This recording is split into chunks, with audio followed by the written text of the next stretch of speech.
Le jour d'aujourd'hui, je suis très énervé. Nous allons voir ce qui s'est passé. Regardez cette coupe. Waouh, c'est catastrophique. Et j'ai mon gros front en exposition complète à vous tous. Donc regardez bien, profitez-en. Alors, qu'est-ce qui s'est passé? J'ai pas mis mon break-even alors que j'étais censé le mettre. J'étais en achat, le prix il est monté. Il est venu atteindre mon premier objectif. Et on est venu à un 1 pour 1 RR. À ce moment-là, j'étais censé aller au break-even. Mais même sans mettre mon break-even, le prix, il m'a sorti par un pips. Il m'a sorti par rien du tout pour ensuite aller dans ma direction. Et la raison pourquoi j'ai décidé, enfin, je voulais pas de mettre mon break-even, c'était que là, on était en train de retracer. Pour moi, on retrace pour ensuite continuer. Et là, tout allait bien. On retrace, on respecte mon point d'intérêt parce qu'on a inversé cette fair value gap sur le côté de gauche. Qu'ensuite, on réutilise plus cette fair value gap ici.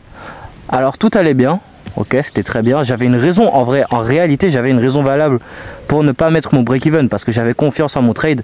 Et d'ailleurs c'est la même chose que ce que j'ai fait la journée d'avant, le récap de trade d'avant. D'ailleurs le titre lui-même c'est j'ai pas voulu mettre le break even alors que j'étais censé le mettre. Et ouais, très bon setup. Aujourd'hui aussi très bon setup. D'ailleurs j'ai un peu le seum parce que sur l'US 30 le setup il était meilleur. Et en plus, on est allé à ma cible. Il était légèrement mieux, sauf que je l'ai raté, malheureusement. Mais on avait quand même un très bon setup sur le Nasdaq. Donc je l'ai pris. J'aurais dû mettre mon break-even, sauf que j'ai pas mis le break-even.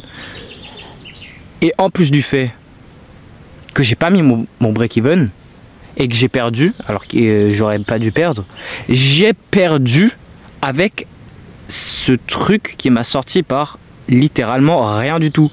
Pour ensuite aller dans ma direction.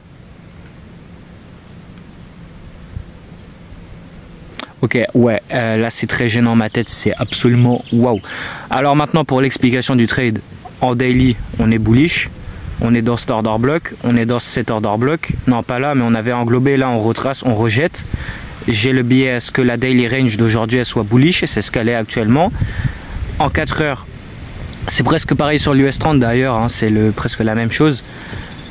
4 heures bullish, 1 heure on était venu chercher ce niveau de liquidité important qui était le minuit de la journée du lundi. Là ce qui se passait, bon là j'explique des choses un peu en arrière, j'ai pas vraiment besoin de faire ça, tout simplement on est bullish, on a retracé, on a sweep cette liquidité, ça c'est sur le market open, ok. On a sweep, on a ces gaps, balance price range plus volume imbalance, très bien. Et là maintenant je cherche ce que je cherche pour entrer. Alors la clôture de 15 minutes de la bougie de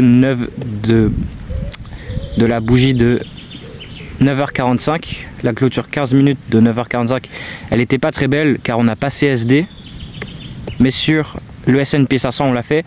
Et une fois je suis entré sur le retour ici, order block, on a plein de choses, on a sweep, on tape sur un point d'intérêt, higher time frame, et là on se retourne pour venir chercher les hauts de Londres, puis les hauts de la journée précédente, puis encore le haut qui est là pour ce buy model. Côté de gauche, retournement, côté de droit, c'est très bien, c'est très beau, super setup. Mais maintenant pour la prise de position, là on a le profil session AM de AMD classique. On a le cycle de 7 heures. De 7 heures.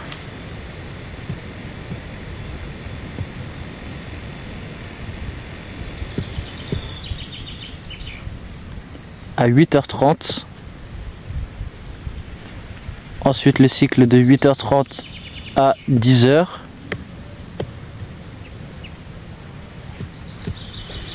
Et le cycle de 10h à 11h30, fin de la session AM. Et là c'est un simple accumulation, manipulation, distribution.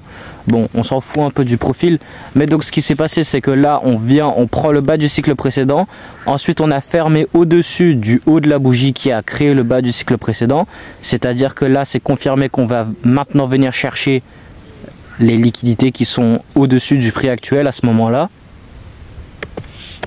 et faire ce joli MMBM et simple modèle quoi. Et à ce moment là donc on avait la confirmation encore en lower time frame que le prix s'est shift mais à ce moment-là, je m'en fichais. Là, on a eu le vrai CSD IFVG. On a eu ce retest sur le 1 minute. Voyons voir, regardez ça. On avait donc eu la première IFVG ici, plus on avait fermé au-dessus du haut de la bougie d'1 minute qui a créé le bas du cycle de 90 minutes précédent, indiquant que maintenant on va venir monter chercher les niveaux de liquidité au-dessus du prix. Et ça, on l'avait fait avant la première IFVG. Mais là, on a la première IFVG. Et ensuite, voilà, le prix, il avait retracé. On a re-CSD, IFVG, on avait respecté. On n'avait toujours pas cette clôture de 5 minutes. Mais je l'anticipais, il y avait les signatures et voilà quoi. Très bon setup. Et le prix, voilà. Et là, à ce moment-là, je tenais encore la position alors que j'étais censé être allé au break-even. Et là, cool, on trouvait support sur mon point d'intérêt. Et c'est là que le prix, agressivement, il a descendu. Et j'ai perdu le trade. Et j'ai perdu sur ça, regardez. Littéralement. Donc de 1, j'ai pas mis mon break-even alors que je devais. Et de 2, je me suis fait sortir par 1 pips. Et sur l'US 30, très bon setup aussi, c'est pareil. Market open, on sweep.